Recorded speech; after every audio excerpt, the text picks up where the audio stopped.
పహల్గామ్ ఉగ్రదాడికి వారం రోజులు పూర్తయింది. ఉగ్రదాడిపై ఎన్ఐఏ విచారణ జరుపుతోంది. ఇవాళ బైస్రన్ వ్యాలీలో సీన్ రీకన్స్ట్రక్షన్ చేయనుంది ఎన్ఐఏ. ఇక ఇదే అంశానికి సంబంధించి మరిన్ని అప్డేట్స్ మా కరెస్పాండెంట్ సైదులు లైవ్ లో అందిస్తారు. సైదులు.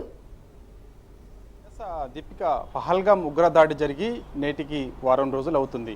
ఈ యొక్క పహల్గామ్ ఉగ్రదాడికి సంబంధించి నేషనల్ ఇన్వెస్టిగేషన్ ఏజెన్సీ ఎన్ఐఏ ఈరోజు రీకన్స్ట్రక్షన్ బైస్రన్ వ్యాలీలో రీకన్స్ట్రక్షన్ చేయనుంది. ఉగ్రవాదులు ఎలా వచ్చారు, ఎలా దాడి చేశారు, ఎలా వెళ్ళిపోయారు అన్న దానిపైన ఈరోజు బైస్రన్ వ్యాలీలో రీకన్స్ట్రక్షన్ చేయనున్నారు. ముఖ్యంగా మరోసారి ఉగ్రవాదులు దాడి చేసే అవకాశం ఉన్నదని కేంద్ర నిఘా వర్గాలు హెచ్చరించాయి. ఇప్పటికే మొత్తం 87 టూరిస్టు ప్రాంతాలు ఉండగా అందులో 48 టూరిస్టు ప్రాంతాల్లో భాగంగా మొత్తం క్లోజ్ చేశారు. మిగిలిన టూరిస్టు ప్రాంతాల్లో మొత్తం అలర్ట్గా ఉండాలని హెచ్చరికలు జారీ చేశారు. అయితే జమ్మూ కాశ్మీర్కి ఈ యొక్క ఉగ్రవాదుల టెన్షన్ ఉన్న నేపథ్యంలో మరోసారి దాడి చేస్తారని ఇంటెలిజెన్స్ నిఘా వ్యవస్థ హెచ్చరించిన నేపథ్యంలో మొత్తం అలర్ట్గా ఉన్నారు. సో ఎవరు కూడా భయపడాల్సిన అవసరం లేదు.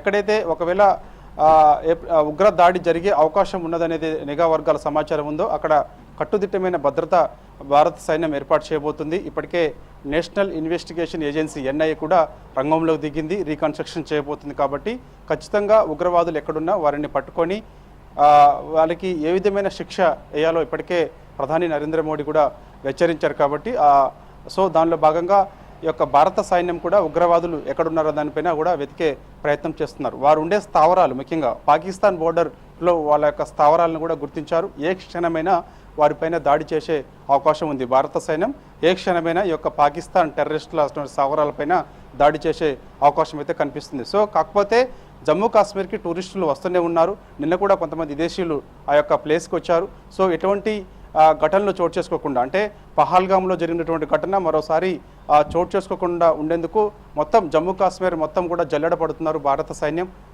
ఎవరిపైన అయితే అనుమానం ఉందో వారందరినీ కూడా అది ఉగ్రదాడులకు సంబంధించినటువంటి అనుమానాలు ఉన్నాయో వారందరినీ కూడా విచారణ చేస్తున్నారు. కాకపోతే ఈ యొక్క ఉగ్రదాడి జరిగినప్పుడు కొందరు సెల్ ఫోన్లో వీడియో తీశారు.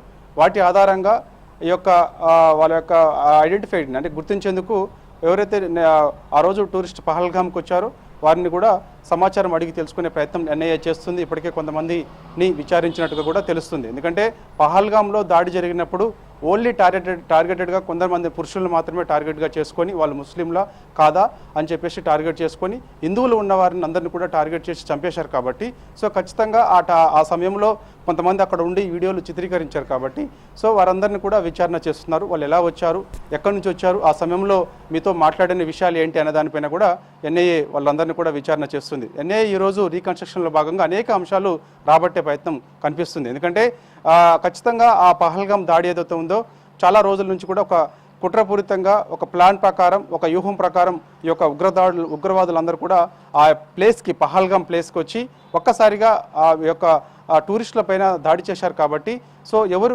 ఊహించలేదు ఇలాంటి ఘటన.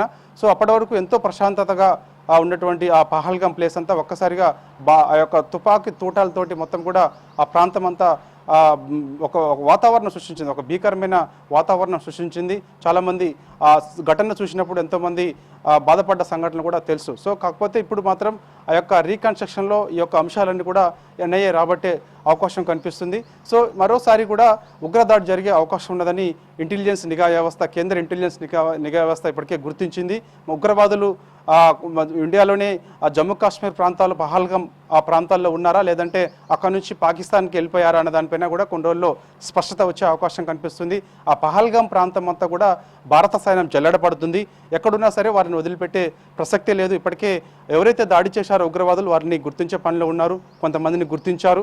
సో వారు యొక్క ఊహా చిత్రాలు కూడా ఆ రోజు జరిగినటువంటి కొందరిని విచారిస్తున్న సమయంలో ఊహా చిత్రాలనేది కూడా వారికి చూపించే అవకాశం కనిపిస్తుంది. సో ఈరేనా కాదా అనేది కూడా ఒక ఐడెంటిఫై చేసే అవకాశం ఉంది ఎన్ఐఏ. దాని తర్వాత ఏం చేయాలనే దానిపైన ఒక భారత్ నిర్ణయానికి వస్తుంది. సో ఈ యొక్క ఉగ్ర కదలికలను ఎప్పటికప్పుడు పసిగడుతున్నది భారత సైన్యం. ఖచ్చితంగా కూకటి వేళ్లతో ఈ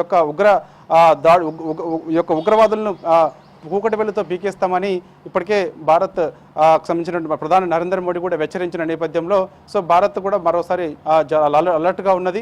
ఎందుకంటే పాకిస్తాన్ నుంచి కొంతమంది స్థావరాలు ఏర్పరచుకొని పాకిస్తాన్ బోర్డర్లో ఈ యొక్క టెర్రరిస్టుల స్థావరాలు ఏర్పరచుకొని ఆ ప్లేసులలో ఉగ్రవాదులు అక్కడ ఉండి స్థావరాల్లో ఉండి ఎప్పటికప్పుడు భారత్ పైన కావాలని ఒక కుట్రపూరితంగా హెచ్చరికలు జారీ చేస్తూ ఇలాంటి ఘటనలు పాల్పడుతున్నారు. కాబట్టి ఖచ్చితంగా ఆ స్థావరాలను టార్గెట్గా చేసుకొని మరోసారి వాటిని గుర్తించి ఖచ్చితంగా ఏ క్షణమైనా సరే గుర్తించి వాటిని కూకటి వెలుతో కూడా వాటిని మొత్తం మూలాలు లేకుండా చేసేందుకు భారత్ కూడా రెడీగా ఉన్నది. హెచ్చరిక కూడా జారీ చేసింది. ఎట్టి పరిస్థితుల్లో వదిలిపెట్టే ప్రసక్తి లేదని చెప్పేసి. సో ఈ రోజుకి పహల్గాం దాడి జరిగి వారం రోజులు అవుతుంది. దేశవ్యాప్తంగా చాలామంది ఈ యొక్క పహల్గాం ఉగ్ర దాడిలో మరణించిన వారికి నివాళులర్పిస్తున్నారు. ఈరోజు కూడా గ్రేటర్ హైదరాబాద్ పరిధిలో ఉన్నటువంటి కొందరు కార్పొరేటర్లు అందరూ కూడా గన్ పార్క్ వద్దకు వస్తున్నారు. అక్కడ ఈ యొక్క పహల్గాంలో మృతి చెందినటువంటి ఉగ్రదాడిలో మృతి చెందిన వారికి నివాళులు అర్పిస్తారు. సో ఈ ఘటనకు సంబంధించి చాలామంది భారత్ మొత్తం చలించిపోయారు. కాబట్టి సో ఖచ్చితంగా మరోసారి ఉగ్రవాదులు జమ్మూ కాశ్మీర్ ప్రాంతాల్లో ఈ యొక్క దాడి మరోసారి చేసే అవకాశం ఉన్న నేపథ్యంలో కేంద్ర ఇంటెలిజెన్స్ వ్యవస్థ హెచ్చరించిన నేపథ్యంలో సో ఇప్పటికే అలర్ట్గా ఉన్నది. దాదాపుగా 87 టూరిస్టు ప్రాంతాలు జమ్మూ కాశ్మీర్లో ఉంటాయి. 87 టూరిస్టు ప్రాంతాల్లో భాగంగా 48 ప్రాంతాల్లో గట్టి నిఘా ఉంటుంది. మిగిలినన్ని కూడా క్లోజ్ చేశారు. 48 ప్రాంతాల్లో టూరిస్ట్ ప్లేసులు ఓపెన్గా ఉంటాయి. ఆ టూరిస్ట్ ప్లేస్కి కొంతమంది విదేశీయుల నుంచి వస్తుంటారు, లేకపోతే ఇతర రాష్ట్రాల నుంచి కొందరు వస్తుంటారు జమ్మూ కాశ్మీర్కి ఈ సమయంలో. సో వారికి ఎటువంటి ఇబ్బంది తలెత్తకుండా ఎప్పటికప్పుడు అలర్ట్గా ఉన్నారు. సో ఎట్టి పరిస్థితుల్లో కూడా ఇలాంటి ఉగ్రదాడిని ఎప్పటికప్పుడు పసిగడుతూ ఖచ్చితంగా ఉగ్ర కదలికలకు సంబంధించి కానీ అదేవిధంగా ఉగ్రదాడిని ఎవరైతే ప్రేరేపిస్తున్నారో వారిపైన ఖచ్చితంగా చర్యలు ఖచ్చితంగా ఉంటాయని ఇప్పటికే మోడీ హెచ్చరించారు.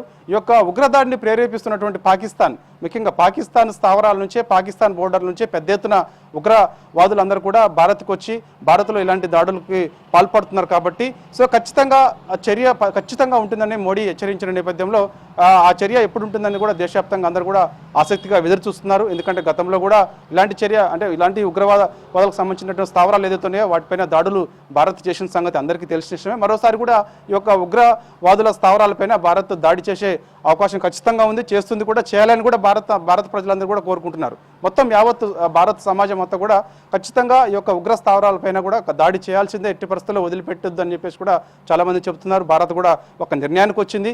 ఏ క్షణమైనా సరే ఖచ్చితంగా ఈ యొక్క పాకిస్తాన్ ఉగ్రవాదుల యొక్క స్థావరాలపైన దాడి చేసే అవకాశం ఉంది. ఇప్పటికే చాలా యొక్క మీటింగ్స్ కూడా ఏర్పాటు చేశారు. రక్షణ శాఖ మంత్రి రాజ్నాథ్ సింగ్ నేతృత్వంలో చాలా కీలక సమావేశం ఏర్పాటు చేశారు.